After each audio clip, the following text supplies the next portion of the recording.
വളരെയേറെ സ്നേഹമുള്ള ഒരു ഡോക്ടറാണ്, വളരെ എമ്പതിയുള്ളൊരു ഡോക്ടറാണ്. അജയൻ എന്ന പേര്.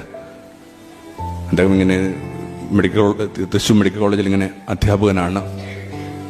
അജയൻ ഇങ്ങനെ ടെർമിനൽ വാർഡിൻ്റെ റെസ്പോൺസിബിലിറ്റി ഉണ്ട്. ഈ മരിക്കുമെന്ന് ഉറപ്പായിട്ടുള്ള, ടെർമിനേറ്റഡ് എന്ന് വിശേഷിപ്പിക്കും, മരിക്കുമെന്ന് ഉറപ്പായിട്ടുള്ള, ആശിക്കാനൊന്നുമില്ലാത്തവർക്ക് വേണ്ടിയുള്ള വാർഡ്. കുറച്ച് സാന്ത്വന ചികിത്സ മാത്രമേ സാധ്യമാവുകയുള്ളൂ. അപ്പോൾ അവിടേക്ക് 13 വയസ്സുള്ള കുട്ടിയുമായിട്ട് രാമൻകുട്ടി എന്ന് പറഞ്ഞൊരു അച്ഛൻ വന്നു. കുട്ടിയുടെ പേര് രഞ്ജിത്ത്. എന്നിട്ട് കുഞ്ഞിന് ഏതാനും ദിവസങ്ങൾ കൂടിയേ ഉള്ളൂ.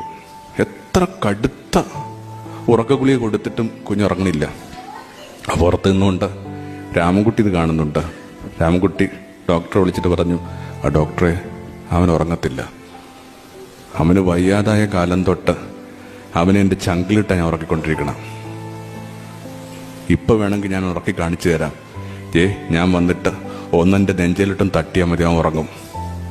അജയൻ പറഞ്ഞു, രാമൻകുട്ടി, ഇതിങ്ങനെ മറ്റുള്ളവർക്ക് പ്രവേശനമുള്ളൊരു വാർഡല്ല.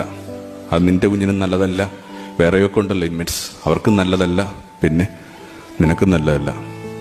അത് പറഞ്ഞാൽ മനസ്സിലാകുന്ന ഒരാളാണ് രാമൻകുട്ടി. കാരണം കുറേ കാലമായിട്ടിങ്ങനെ ആതുരാലയത്തിൻ്റെ ഇടവഴിയിലുള്ള ആൾ നടക്കുന്നുണ്ട്.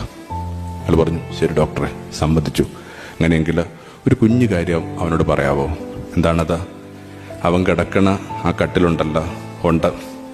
അതിനോട് ചേർന്നൊരു ഭിത്തി ഉണ്ടല്ലോ, ഉണ്ട്.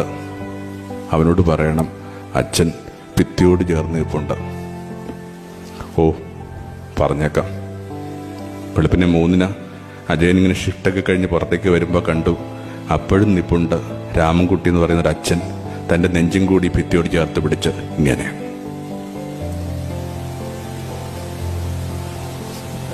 അജയൻ പറഞ്ഞ്, അച്ഛൻ ഞാൻ ഫോൺ വെക്കട്ടെ? വെച്ചു. This is exactly A father is. ഇതാണ് അപ്പൻ എന്ന് മനസ്സിലാക്കി കഴിഞ്ഞാൽ പിന്നെ ഏത് കഷ്ടാനുഭവങ്ങളോട് നിങ്ങൾ കടന്നു പോകും. അയാളുടെ ചങ്കും കൂടെ നിങ്ങളോട് ചേർത്ത് പിടിച്ച ആൾ നിൽപ്പുണ്ട്.